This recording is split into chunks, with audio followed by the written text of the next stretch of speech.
నిజామాబాద్ జిల్లాలో సిపి కార్యాలయ ముట్టడికి కాంగ్రెస్ నేతలు యత్నించారు. ఎమ్మెల్సీ బల్మూరి వెంకట్ ఆధ్వర్యంలో ఆందోళనకు దిగారు. రేవంత్ పై కేటీఆర్ కామెంట్స్ కు వ్యతిరేకంగా నిరసన చేపట్టారు. కేటీఆర్ బహిరంగ క్షమాపణ చెప్పాలని డిమాండ్ చేశారు. 6 గ్యారంటీలపై సోషల్ మీడియాలో బీఆర్ఎస్ పోస్ట్ పై బల్మూరి వెంకట్ ఆగ్రహం వ్యక్తం చేశారు. బీఆర్ఎస్ సోషల్ మీడియా కేటీఆర్ పై చర్యలు తీసుకోవాలని డిమాండ్ చేశారు. దీంతో కాంగ్రెస్ నేతలను పోలీసులు అరెస్ట్ చేశారు. అనంతరం విడుదల చేశారు.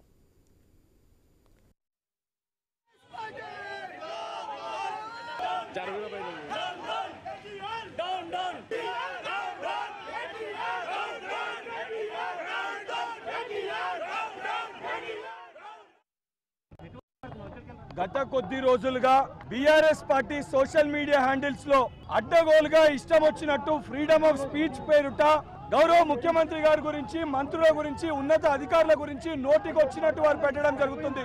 నిన్న కూడా బీఆర్ఎస్ పార్టీ సోషల్ మీడియా హ్యాండిల్లో గౌరవ ముఖ్యమంత్రి రేవంత్ రెడ్డి గారి గురించి కూడా అనుచిత వ్యాఖ్యలు ఒక పోస్ట్ చేయడం జరిగింది. ఎన్నో సందర్భాల్లో దీని గురించి మేము పోలీస్ శాఖ కూడా కంప్లైంట్స్ ఇవ్వడం జరిగింది. ఈ రోజు ముఖ్యమంత్రి గారి పైన పెట్టిన పోస్ట్ ద్వారా తెలంగాణ రాష్ట్ర వ్యాప్తంగా ఉన్న యువత అందరూ కూడా, విద్యార్థులు, యువకులందరూ కూడా వాళ్ళ మనోభావాలను దెబ్బతీసి అందరు కూడా ఆవేశంతో రోడ్లెక్కే పరిస్థితి ఉంది. నిజామాబాద్ సిపి గారికి ఒక కంప్లైంట్ కూడా ఈ రోజు మేము ఇవ్వడం జరుగుతుంది.